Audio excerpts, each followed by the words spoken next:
j'ai grandi en face, tous mes copains d'école venaient de Gagarine et quand on était dans ce quartier, on se sentait faire partie d'un tout. Il y avait nous, c'était Trujillo, il y avait Gagarine, mais il y avait aussi Spinoza pas loin, Pierre Guinois. Ce qui nous réunissait, c'était l'école. Et par rapport à ceux du centre-ville, on était tous mis dans le même sac, quoi. Donc, Le Book Club avec Philippe Robichon sur Beurre FM. Le Book Club de Beurre FM, c'est l'émission qui parle des livres avec ceux qui les écrivent, à ceux qui les lisent. Bon dimanche à tous. Et je reçois aujourd'hui le cinéaste Adnan Traga. Bonjour et bienvenue. Bonjour. Vous avez traversé la Seine pour venir à nous. Vous publiez un premier livre qui s'appelle Cité Gagarine. On a grandi ensemble aux éditions Jean-Claude Lattès. À noter que vous avez également réalisé un documentaire sur cette cité. Il sort quand le documentaire ? Le documentaire, à la base, il était prévu pour novembre. Puis là, on l'a décalé au mois de mars. D'accord. C'est à cause de la Covid ou pas ? Ouais. Ouais. Il a bon dos le Covid en fait.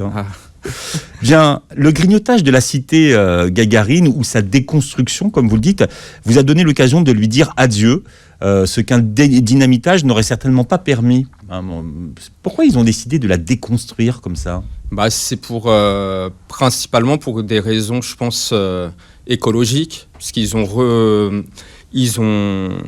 récupéré toutes les matières qui étaient récupérables dans le chantier, dans l'immeuble, pour, par exemple, à un moment, j'avais vu passer des annonces, ils vendaient les radiateurs individuellement. Et aussi, il y avait de l'amiante dans les murs, dans la colle qui servait à coller les... Ce qu'on a su après. Les habitants ont su après. Les briques de parement. Et donc, ils ne pouvaient pas faire péter le truc, c'était trop dangereux. Il y avait des habitations juste autour, très compliquées. Alors, pourquoi écrire l'histoire de cette cité Youri Gagarine alors que ce n'est pas la vôtre ? Vous habitiez celle d'en face. Ouais. J'ai grandi en face, tous mes copains d'école venaient de Gagarine et quand on était dans ce quartier, on se sentait faire partie d'un tout. Il y avait nous, c'était Trujillo, il y avait Gagarine, mais il y avait aussi Spinoza pas loin, Pierre Guinois, et on était tous, ce qui nous réunissait, c'était l'école Joliot-Curie, maternelle, élémentaire, puis le collège Politzer. Donc, et par rapport à ceux du centre-ville, on était tous mis dans le même sac, quoi. Donc, alors, Ivry, ville communiste. Oui. Ce qu'on appelle un gros bastion. Et ce qu'on appelait la banlieue, la ceinture rouge. Ouais. Et c'est marrant parce qu'en fait, finalement, les immeubles rouges, ils sont en train de disparaître. Petit à petit, ouais. C'est un petit peu... j'en parlais avec un militant communiste d'Ivry, je lui disais que la disparition de Gagarine, pour moi, elle coïncidait avec un petit peu la fin des banlieues rouges et du communisme municipal. Et lui avait beaucoup de mal à l'entendre. Il y en a qui ont du mal, mais quand on voit toutes les villes, Saint-Denis, Montreuil, là, elles disparaissent toutes les unes après les autres. Donc, toutes les mairies tombent. Et ça colle avec ce moment où ces immeubles de briques rouges tombent aussi. En forme de T, hein. Ouais. Alors, vous écrivez qu'enfant, vous ne vous aventuriez pas à Gag. On s'y aventurait pas si on n'y habitait pas. Non, parce que il y avait des espaces de jeu un petit peu pour les gamins et tout, mais chez nous, on avait ce qui nous fallait. Et surtout, mes copains de Gagarine n'invitaient pas forcément leurs copains à la maison parce que, ils le disent bien, pas trop à l'aise, soit pas trop à l'aise parce que promiscuité, ou des familles nombreuses, toujours promiscuité, mais dans des appartements plus grands. C'était pas évident d'inviter, c'était pas dans la culture locale d'inviter des copains à la maison. Et moi, petit, je jouais plutôt avec mes copains de la résidence, puisque c'était une résidence, la copropriété où j'habitais.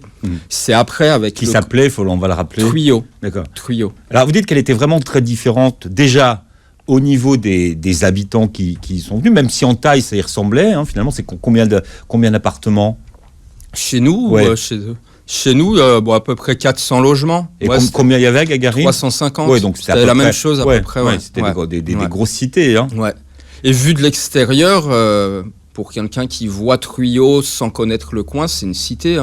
Sauf qu'elle est blanche, les parties communes sont assez propres, mais ça reste des grandes barres, quoi. Après, Gagarine, c'était moins bien entretenu. Donc oui, vu de l'extérieur, c'était un peu moins propre, quoi. Un peu moins accueillant au premier abord. Alors de qui cette cité porte-t-elle le nom ? Gagarine. Gagarine, du célèbre cosmonaute russe. Mais puis, vous dites célèbre, mais est-ce que tout le monde s'en souvient ? Je pense pas. En tout cas, dans le coin, nous, à l'époque, quand on était petits, on ne savait pas particulièrement qui était Youri Gagarine. Bon, on l'a su avec le temps, mais c'est ce que je raconte dans le bouquin. Quand on habitait là-bas, Youri Gagarine, on s'en fichait un petit peu de savoir qui c'était. Le premier homme à avoir effectué un vol dans l'espace. Oui, et c'est pour ça que quand ils ont cassé la première pierre, moi j'étais, et d'autres, je pense, on était un petit peu énervés de la ville d'Ivry qui avait placardé les portraits d'Youri Gagarine dans toute la ville pour célébrer la destruction de la cité. Pas un seul habitant mis en avant ni rien. Et donc c'était toujours cette façon de faire pour et pas de faire avec. Donc, d'ailleurs, les habitants disaient on a toujours été relégués, donc c'est normal. Ils ont eu ce sentiment. En tout cas, moi, j'ai plein de copains de Gagarine qui me disent maintenant que c'est détruit, tout le monde vient filmer, tout le monde vient, le maire vient faire des discours, tout le monde vient faire des reportages, des expos artistiques. Mais quand ils y habitaient, pour eux, en tout cas, il se passait pas grand-chose, quoi. Youri, après. Ouais. Faut dire ce qui est. Moi, quand j'ai récupéré plein de photos d'archives pour le bouquin, et quand j'ai plongé dans les archives, le maire d'Ivry de l'époque, Jacques Laloé, j'ai quand même trouvé assez présent dans la cité, moi.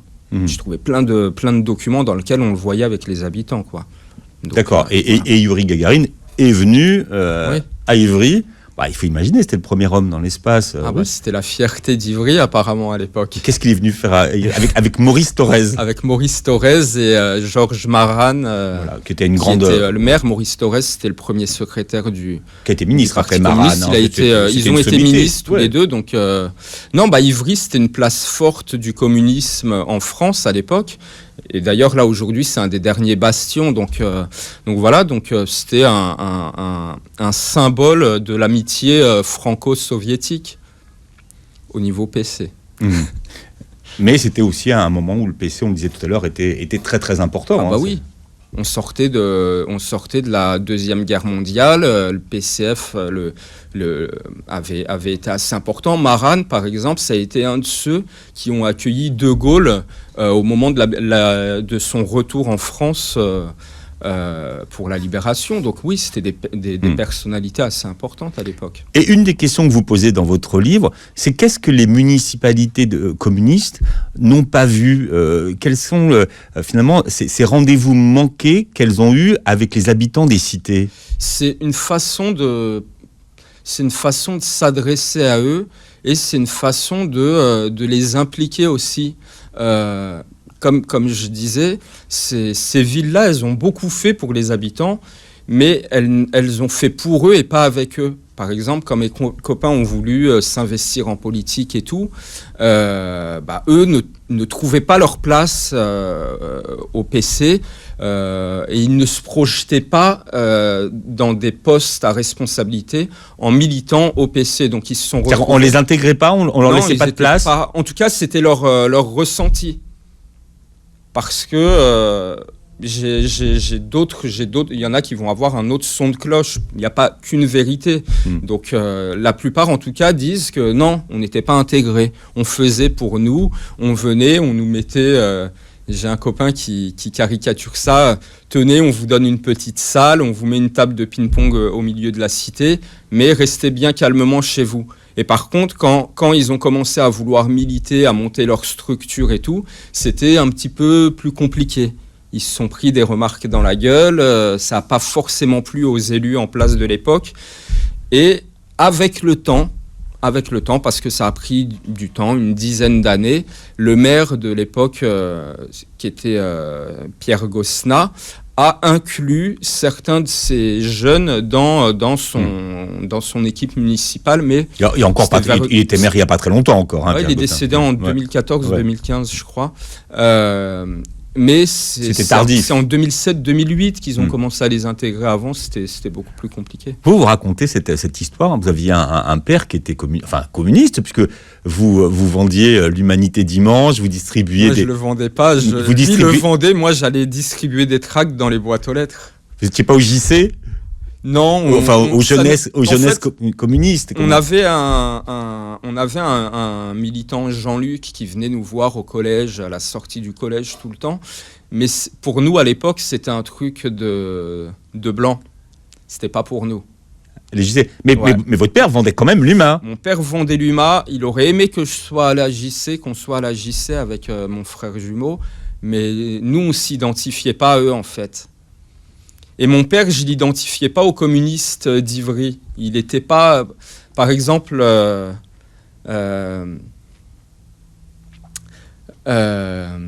il était dans la section de Truyot. Il n'était pas, et je ne l'ai jamais vraiment vu avec les communistes du centre-ville, avec ceux qui pour nous étaient plus aisés. Donc moi, je faisais une distinction. Il y a tout le temps eu cette distinction territoriale, mais qui en fait était une distinction sociale, quoi. Il y avait nous et eux. Et après, c'est aussi avec l'âge, en rencontrant des gens différents, que nous aussi, on s'ouvre. Parce que dans le fond, nous aussi, on était peut-être un petit peu fermés. Donc, vous êtes ouvert au moment du lycée, plus tard, en fait. Ça a commencé au lycée. J'ai commencé à parler, à sympathiser avec... À vouloir aller au boom. À vouloir aller au boom, aux soirées et tout, ouais. Au boom de blanc. Au boom de blanc, ouais. Auquel on n'était pas invité au collège. Quand je leur dis aujourd'hui à certains potes que j'ai du collège encore, ils me disent t'étais invité ? Non, on a Patrick Soulaï qui est avec nous. Est-ce que t'étais invité au boom ? Mais non, mais t'avais la carte ou t'avais pas la carte ? Franchement, ils nous invitaient pas. On jouait avec eux, on était avec eux dans la cour du collège, mais ils faisaient leur truc entre eux. Hein. Et ils ont du mal à le reconnaître quand on leur dit aujourd'hui. Il y a une génération qui se reconnaîtra en lisant votre livre, c'est la boîte La Scala. Mais c'était La Scala, c'était la boîte où tu rentrais en fait. Dans Paris, ouais, on rentrait que là. En plus, nous, on n'avait pas vraiment de bagnole et tout à l'époque, donc je pense qu'il y avait quelques boîtes en banlieue un peu lointaine où on pouvait y aller en voiture. Nous, on y allait en métro. On rentrait à pied en courant derrière le Noctambus. Non, il y a pas les après-midi du dimanche à La Scala d'ailleurs. C'était le soir ou non, j'ai des potes de Gagarine justement qui allaient à la boîte où on allait en roller là. On faisait c'était. Je sais plus comment ça s'appelait, mais ça va revenir. C'était la boîte à roller, le Palladium ou le bus Palladium. Non, c'était pas ça. C'était quoi ? Non, je sais plus. Ça y est, dans le film La Boum. Pour ceux qui ont vu La Boum, parce qu'ils vont faire du roller dans cette boîte. Mais c'était la boîte des années 80. On regardait La Boum, on se disait que ça avait l'air cool, ces ambiances, nous. Mais on connaissait pas. En tout cas, vous avez grandi dans une ambiance où à la maison, on lisait Le Monde et l'UMA, en fait. Le Monde, l'UMA et des journaux marocains auxquels mon père était abonné et qui recevait. Oui, moi j'ai l'image et j'ai mis des photos dans le bouquin de mon père qui lisait le journal tous les soirs sur son canapé, quoi. Ouais. Et après qu'on va chipper à son père, ça structure quand même une conscience politique, mine de rien. C'est un cadre qui a fait de moi ce que je suis, quoi. Mon père, tout le temps comme ça, je sais pas si on voit. Si, on montre à la caméra pour ceux qui regarderont l'émission, mais c'est vrai que c'est... on lit ce qu'il y a à la maison, souvent.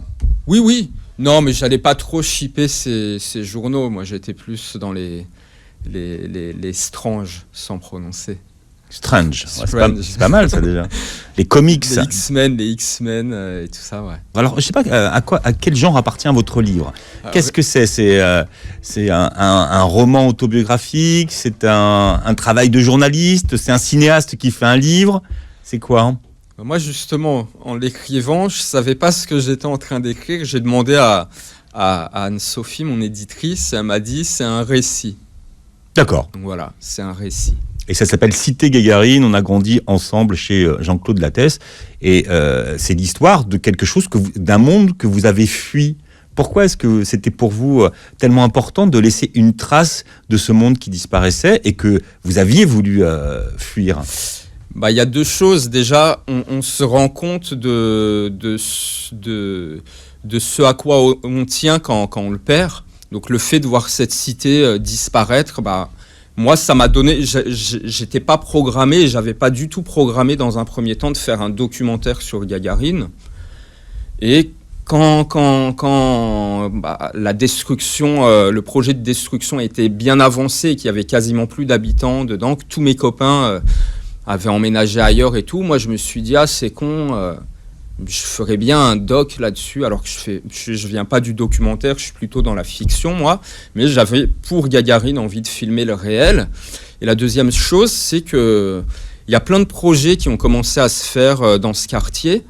La plupart, je trouvais que c'était des trucs bien en plus, soit pièces de théâtre, expo photo, il y a eu un film de fiction aussi tourné, mais je retrouvais pas le quartier que moi je connaissais, parce que, et c'est normal, les gens qui arrivaient pour faire des choses sur le quartier, ils s'adressaient, ils partaient des gens qu'ils trouvaient, des habitants qu'ils trouvaient, mais qui étaient les habitants des 10 dernières années. Sauf que moi, mes amis, c'est ceux qui ont fait ce que Gagarine... D'accord. Vous arrivez en 73 ? Moi, je suis de 75, mes parents arrivent en 73, donc moi, c'est les années 80, 90, et jusqu'à à peu près 2005-2006, j'ai fréquenté ce quartier. Moi, après, même si j'ai continué à habiter à Ivry, j'y étais moins, à part pour aller voir mes parents. Mais voilà, je retrouvais pas le gag que je connaissais dans tout ce que je voyais. Mmh. Gagarine, comme voie d'accès pour le cinéma, c'était pas gagné, puisque aujourd'hui vous faites du cinéma, c'est pas la voie royale. Ah non, mais de toute façon, le cinéma, c'est un milieu ultra verrouillé, donc il y a très peu de voies d'accès. Il y en a une, c'est la détermination. Il faut être déterminé, il faut être prêt à rien lâcher et se dire que à un moment ça va payer. Moi, ce qui m'a amené au cinéma, c'est des rencontres, et des rencontres que j'ai fait en arrivant à la fac et en rencontrant en sortant de la cité quand même. En sortant de la cité toujours. Vous étiez à la Sorbonne. Ouais. Et pour plusieurs personnes dont je parle dans le bouquin, ils se sont accomplis en fuyant la cité, sans la renier jamais, mais en la fuyant quand même à un moment. Et la plupart, quand on en reparle maintenant, c'est avec beaucoup de nostalgie, et il y a quasiment que le positif qui reste, quoi. J'ai Loïc qui est dans le bouquin. C'est lui que vous avez mordu ? Ouais. Ah, c'est lui, d'accord. Il m'a dit. Ouais. Il m'a dit. Loïc m'a dit, je me rappelle, il m'a mordu. Non, il s'en souvient pas trop, lui. Ah bon ? Il dit, si tu le racontes, c'est que ça doit être vrai. Mais... il a oublié, parce qu'il a perdu ce jour-là. Non, j'ai décrété que j'avais gagné. Ah, d'accord, pardon. Il décrète qu'il a perdu. C'était des larmes de rage, pas de douleur. Qu'est-ce qu'il a fait, Loïc ? Parce que lui, c'était un gars qui a toujours été différent dans la cité. Vous dites, dans un endroit où on ne peut pas être un ovni, on n'a pas le droit à la différence. Non, mais je pense que dans quasiment tous les milieux, c'est compliqué d'être différent. À la campagne, un mec qui est différent dans un village, il va sûrement être mal vu. Si on va dans un quartier dans lequel si on va à Saint-Germain-des-Prés, qu'on n'a pas le look local, on va peut-être être mal vu aussi. Si on rentre en survêt, basket, casquette dans une boutique de Saint-Germain-des-Prés, on va nous regarder bizarrement. Lui, c'était une autre différence finalement. Il assumait la musique qu'il aimait, c'était la une différence danse culturelle. Lui, c'était une envie d'aller dans une culture, le rap, le hip-hop, à une époque où c'était pas établi, installé comme aujourd'hui en France dans les années 90. À l'époque, quand on se mettait à s'habiller avec un look de rappeur américain, donc baggy, grosse doudoune, qu'il avait lui-même les dents en or ou en argent, on se foutait tout le monde se foutait de sa gueule. Les mecs le traitaient de Zoulou, ce qui était très péjoratif. Alors que normalement c'est noble le terme Zoulou, mais à l'époque c'était péjoratif. Et lui, rien à cirer. Il a fait son truc, mais à un moment, pour pouvoir vivre sa passion, sa musique à fond, il s'est barré de Gagarine. Gagarine, ce qui est marrant, c'est que là, jusqu'à il y a un an, il y avait une grande affiche du groupe de rap PNL, puisqu'ils ont habité quelques années à Gagarine. Il y a un clip d'ailleurs. Deux frères, où ils filment. Ouais. Il est beau le clip en plus. Il est super beau. Ouais, il est super beau. Ouais. Même là, moi, j'ai appris à apprécier PNL. Que j'avais jamais écouté, mais j'aimais pas. mais j'avais jamais écouté en vrai. Il y a beaucoup le principe, c'est qu'il y a beaucoup de gens qui ont des avis sur des choses qu'ils connaissent pas. Ah ouais, et alors, ils ont des avis, mais j'avais un avis définitif. tranché sur eux, moi. Fallait pas m'en parler. Et en fait, quand ils ont tourné ce clip, moi, je tournais mon documentaire.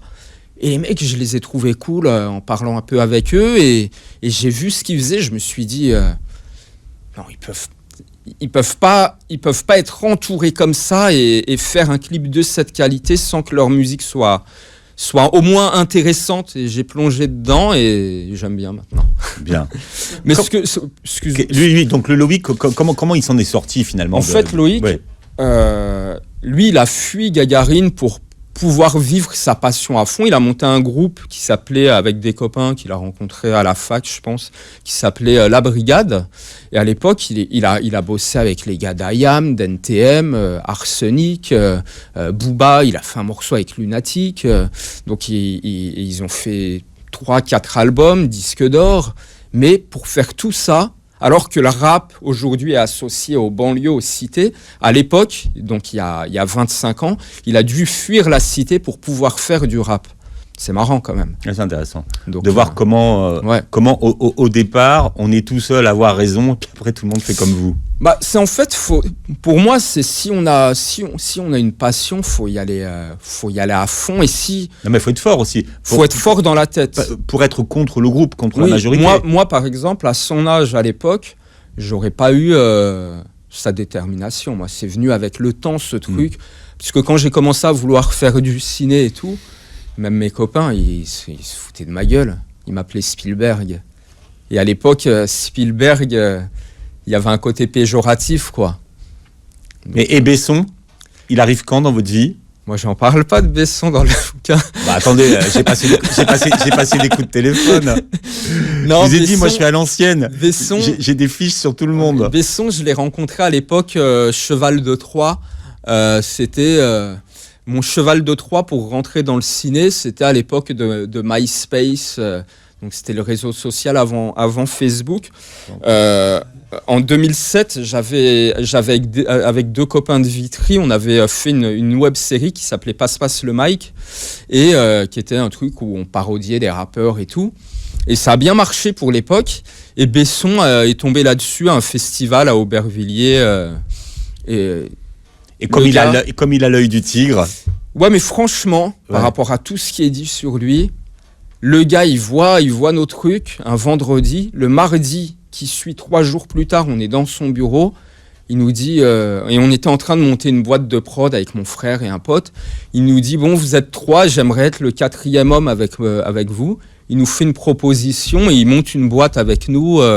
Au moins, ce gars, Besson, il nous a tendu une main ferme et il y est allé parce que il allait chercher des talents entre guillemets là où personne n'allait. Nous, on l'a ramené dans une salle de spectacle à Ivry où il y avait 100 personnes.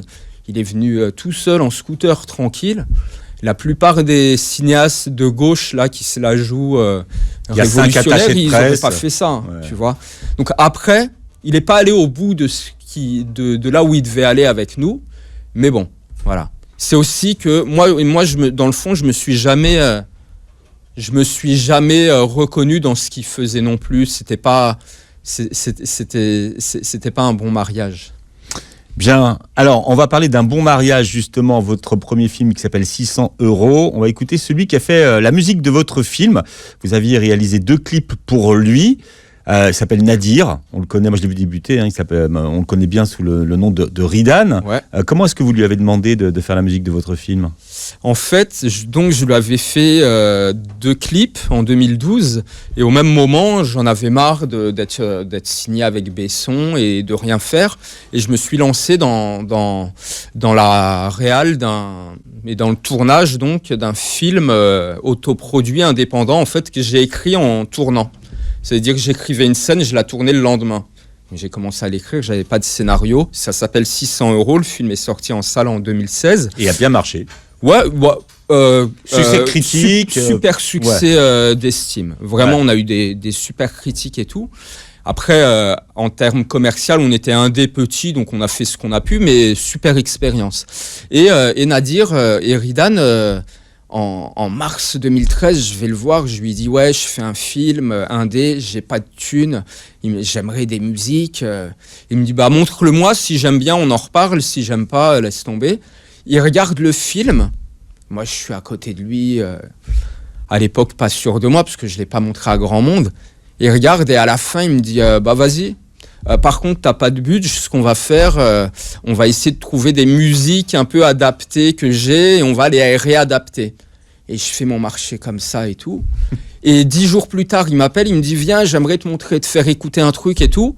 Et là, je me retrouve face à Ridan, pas sûr de lui, qui tient une feuille, qui lance une instru et il se met à me chanter une chanson qu'il a écrite pour le film sans que je lui demande 600 balles.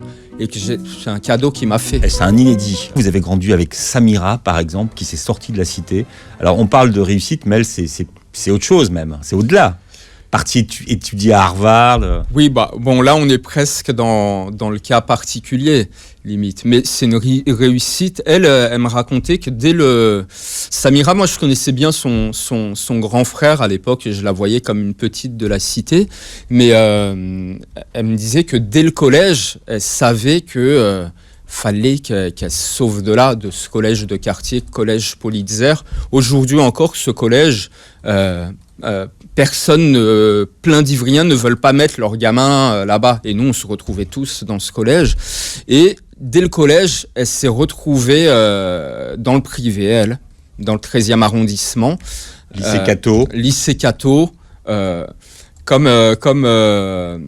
Pendant quand on mangeait pas à la cantine dans ce collège-lycée, fallait sortir du collège.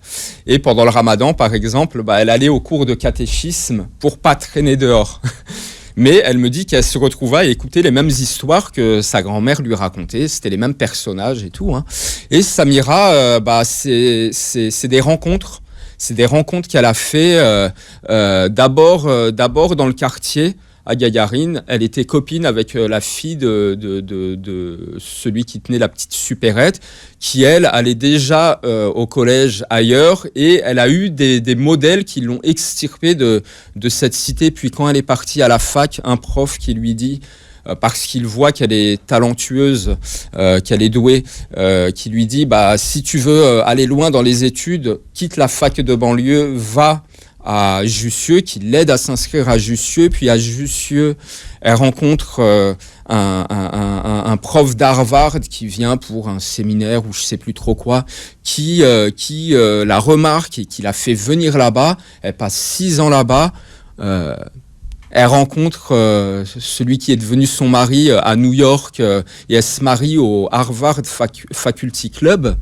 Non, parcours exceptionnel. Et là, aujourd'hui, elle est revenue en France, elle est en région parisienne, elle bosse ici et elle est dans le documentaire et dans le bouquin aussi. Il n'y a pas beaucoup de femmes dans votre livre. Pourquoi est-ce que les filles sont tellement absentes des histoires d'habitants de Gagarine que vous racontez ?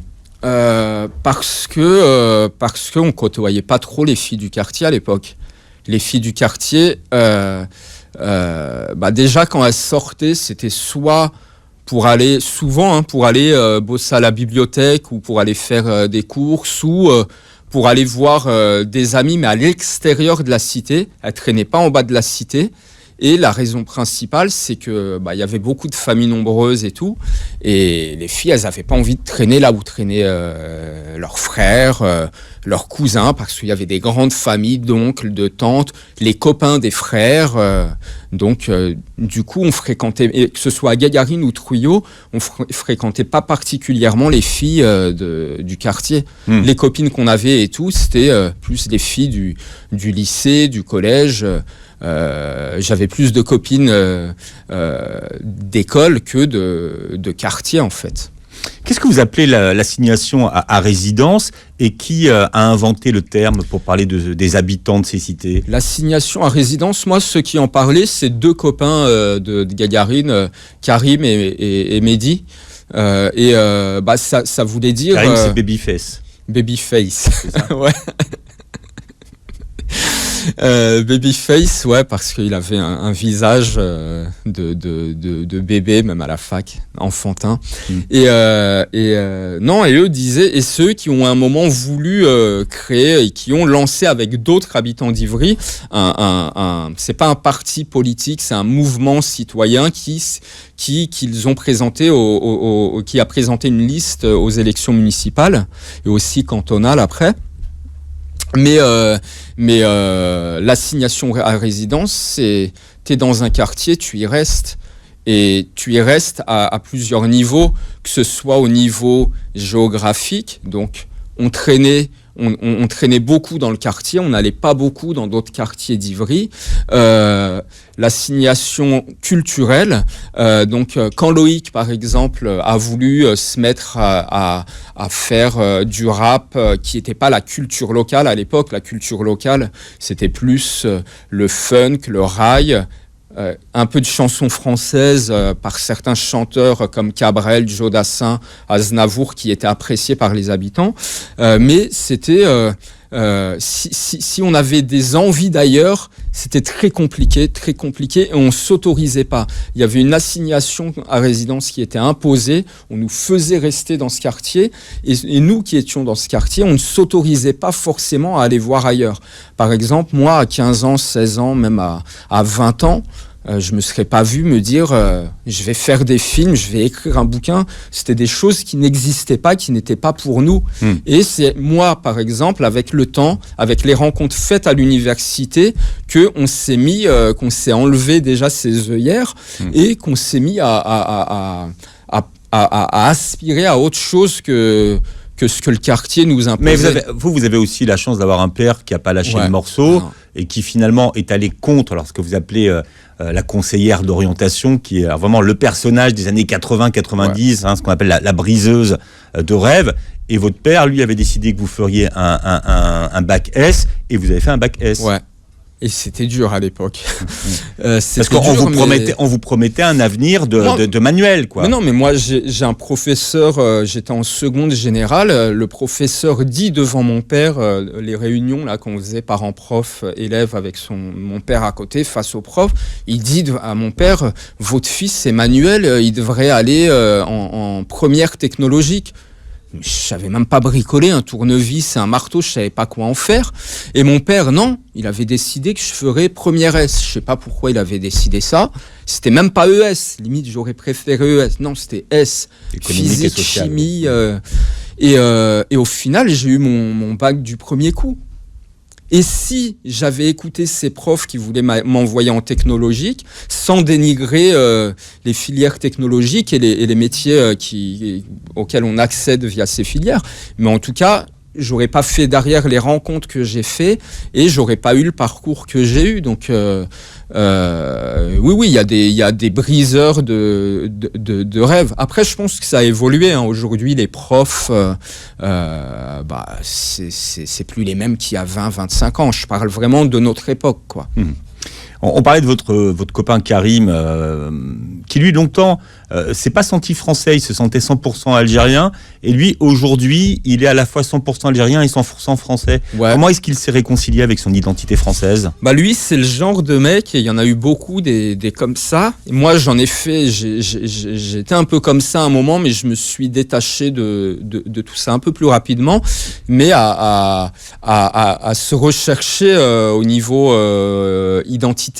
Et donc, à force de voir tout le monde, que ce soit les profs, les politiques, les médias, les livres d'histoire, nous dire vous êtes des Arabes, nous on se voyait pas comme français. Karim il se voyait pas du tout comme français, lui il se voyait avant tout comme algérien, mais si parce que quand on allumait la télé, quand on écoutait la radio, il n'y avait rien qui nous permettait de nous identifier, il n'y avait pas de modèle ni rien. Et Karim, lui, c'est ce que je racontais, par exemple, en 98, moi, la finale France-Brésil de la Coupe du Monde, j'étais pour la France, parce qu'il y avait Zidane et tout. Lui, il était pour le Brésil, et le soir, le 12 juillet 98, il se baladait avec son maillot du Brésil dans la rue, quoi. Il était dans la provoque, mais à fond. Et Il a eu un parcours scolaire qui lui a permis à un moment de se retrouver en bac 5. Et puis il y a le voyage en Corse. Ouais, il est en stage en Corse et c'est là où il rigole, il me raconte. Pour la première fois de sa vie, il était content de se faire insulter parce qu'il est dans la queue d'une boulangerie et il y a un vieux Corse qui vient, il le double. Karim, il lui dit excusez-moi, j'étais là. Et le mec le regarde, il se retourne, il le regarde et il lui dit casse-toi, sale français. Et là, Karim, il éclate de rire. C'est la première fois de sa vie qu'on le traitait de français et en l'insultant. Et c'est à cette époque-là, quand il a commencé aussi à être vu par la société comme un diplômé, comme un cadre, et plus comme un jeune rebeu fils d'Algérien de Gagarine, que lui s'est senti pleinement français. Il y a un film à faire sur l'histoire de votre père, Omar Zoubiri, opposant au régime marocain, au même titre que Mehdi Ben Barka. Incroyable, hein? Il quitte le Maroc avec un faux passeport, il va à Oran, il arrive en France avec un faux passeport. Ah ouais. Il vous a raconté, votre père, son histoire un peu ou pas? Sur les dernières années. Vous avez commencé à avoir un dossier suffisant pour faire oui. Bah en fait, il écrivait un peu son histoire. Il a dû taper genre 200 pages qui sont à reprendre et tout. Et je l'ai beaucoup interrogé, filmé, oui. Mais lui, il avait envie d'écrire ses mémoires en arabe. Moi, je lui disais, mais non, mais écris un livre en français. Moi, je te trouve quelqu'un qui t'aide. On trouvera le moyen de l'éditer. Il me disait, non, moi, je veux écrire en arabe pour les Marocains, pour le peuple marocain, pour que ce soit un livre populaire et accessible par tout le monde là-bas. Parce qu'il était opposant, au régime. Et... Ouais, mais il y aurait un film, il y aurait un bouquin, il y aurait... Après, bon, moi, c'est facile de dire ça, c'est mon père, donc voilà. Mais c'est une époque sur laquelle on n'a pas énormément écrit et sur laquelle il n'y a pas encore... D'abord, il y a énormément de zones d'ombre sur l'époque et on n'a pas énormément écrit. Bon, alors, dans la bande originale de votre livre, alors il y aurait pu y avoir Jean Ferrat, mais ça, c'était ailleurs. Ma môme de Jean Ferrat, c'est... On va écouter celui que vous surnommez le Cab. Francis Cabrel. Pas le cabriolet. Ouais. Non, c'est Cabrel, l'idole de certains dans la cité finalement. Et on va écouter une chanson qu'on n'écoute pas souvent de Cabrel, plus souvent d'ailleurs. Saïd et Mohamed, ouais. Elle est exceptionnelle cette chanson. Moi je pense que c'est par cette chanson que j'ai commencé à apprécier Francis Cabrel. Et c'est Fouad et Karim, 2 copains de Gagarine, avec Adelaine, un autre pote, qui m'ont fait découvrir cette chanson. Et ils vont au concert, eux. Ah, eux, vous n'y allez pas. Eux, ils vont dans le concert. On les dépose en bagnole en 96, je crois. À l'époque, je préfère aller me balader sur les champs, aller regarder les disques chez Virgin, écouter un peu de musique. Chez Chandisque, si ça existe encore, je ne sais même pas. Et on va les récupérer après le concert. On était cons. Hein. Ah ben voilà, vous avez raté un concert. Alors on rappelle le titre de votre livre, puisqu'on va se quitter avec Francis Cabrel, ça s'appelle Cité Gagarine. On a grandi ensemble, l'éditeur c'est Jean-Claude Lattès. Merci d'en avoir parlé avec nous ce matin. Merci beaucoup.